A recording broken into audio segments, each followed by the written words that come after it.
Two sisters wished for beauty, wealth, and power. They forgot one thing. Every wish has a price. When their jealousy turned to wickedness, the entire village trembled. But evil always digs its own grave. The evil sisters in the quiet village of Mmesoma, where palm trees danced with the wind and evenings smelled like roasted corn, lived a woman named Mama Ninkum with her 3 daughters, Ada, Mmesoma, and little Amara.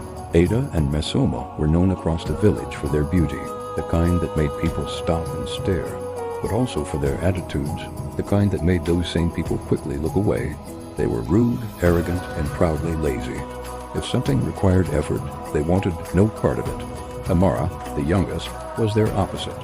Soft-spoken, hard-working, and kind, she carried a peace that drew people to her. She wasn't as strikingly beautiful as her sisters, but there was something pure about her presence that made her unforgettable. Mama Ninkum treated all 3 daughters with love, but deep down, she knew something was wrong with the older 2. One morning, the village announced preparations for the annual harvest festival, the biggest celebration of the year. It was the one day when maidens dressed in their finest wrappers and performed dances before the chiefs. Amara, excited, decided to join the dancers. When Ada and Mmesoma heard this, they burst into laughter. "You dance in front of the whole village?" Ada scoffed. "With that plain face," Mmesoma added. Amara simply smiled. "It's not about beauty. It's about joy." Her sisters exchanged glances, irritated.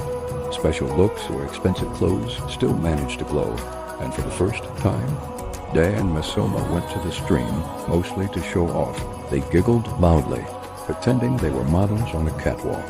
Suddenly, an elderly woman appeared, bent, wrinkled, carrying a staff. She watched them quietly. Ada whispered, "Look at this old witch." Mmesoma smirked, "Let's pass quickly." But before they could move, the old woman spoke. "Young maidens, why do you walk with pride heavier than the water pot you never carry?" They froze. Her voice grew lower. "A storm approaches your hearts." Mmesoma snapped, "Mind your business, old woman." The stranger didn't react with anger. Instead, she smiled eerily. "I offer gifts, beauty that shines brighter, power that turns heads, and influence that bends people to your will. Do you want these things?" Ada's eyes widened. "What's the price?" "Simple." The old woman leaned closer. "As long as your hearts remain pure, your gifts will grow. But if you feed jealousy, wickedness, or greed, the gifts will consume you." Ada and Mmesoma didn't even think twice. They agreed instantly. Amara, who arrived moments later and overheard everything, begged them, "Sisters, please don't accept things you don't understand." But they pushed her aside and laughed. The next morning, Ada awoke to find her skin glowing like polished bronze. Mmesoma found her hair thicker and shinier than silk. Their voices became sweeter, their presence almost hypnotic. The village couldn't stop talking about them. Chief Okori's son suddenly bowed when he saw them. Elders greeted them with respect they had never earned. Even Mama Ninkum was shocked. But with every praise, their arrogance skyrocketed. Unfortunately, their hearts were already turning dark. They mocked more, they insulted more, they commanded servants they didn't have. Their cruel words spread like wildfire across Mmesoma. And every time they acted wickedly, something strange happened. Their gifts grew unnaturally stronger. Their beauty became terrifyingly perfect. Their charm became almost inhuman. Their laughter carried an echo that didn't sound entirely earthly. The villagers began to fear them. Meanwhile, Amara kept working hard, cleaning homes, helping elders, cooking at events, and practicing her dance for the festival. The villagers adored her. They said she reminded them of sunshine after rain. Ada and Mmesoma hated it. How dare she get attention without magic? Ada hissed. She needs to be put in her place, Mmesoma added. And that was the moment their evil fully bloomed. On the day of the harvest festival, the field overflowed with people. Drums vibrated through the air, and maidens lined up in colorful wrappers. When Amara stepped forward to dance, the crowd gasped. She looked simple, yet radiant. Her movements were graceful, soft, and captivating. People began cheering her name. Ada and Mmesoma, burning with jealousy, decided to ruin her performance. As Amara danced, they whispered a dark command, a power their mysterious gift had given them.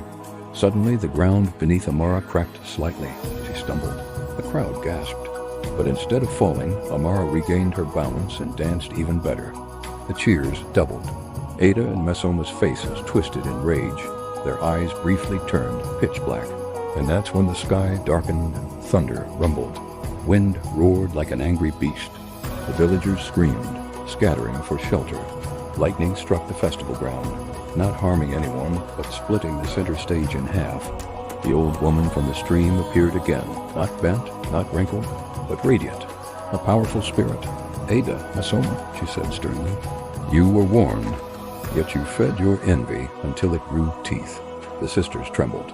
Their beauty began twisting, turning sharp, unnatural, monstrous. You wanted power, now be slaves to it. The villagers watched in horror as a whirlwind engulfed the sisters. Ada and Mmesoma were gone. When it cleared, only 2 black crows remained, circling the sky and screeching with voices that sounded too familiar. Amara collapsed to the ground, terrified and heartbroken. The spirit approached her gently. You tried to warn them. Your heart remains pure. With a wave of her hand, soft light surrounded Amara. Her simple beauty glowed even brighter, but naturally, without force. You will be a blessing to this village, the spirit said. And through kindness, even the shadows of your sister's mistakes will fade. The storm settled. The sun returned. The festival continued, not as a celebration of harvest, but as a celebration of mercy. Amara grew to become a respected leader, known far and wide as the girl whose goodness saved a village from darkness. As for the evil sisters, every sunset, 2 crows perched on a distant tree, watching quietly. Some believed they regretted everything. Others believed they were waiting for a chance to return. But one thing was certain. Evil always comes with a price, and it never gives change. Subscribe for more interesting stories, like and share.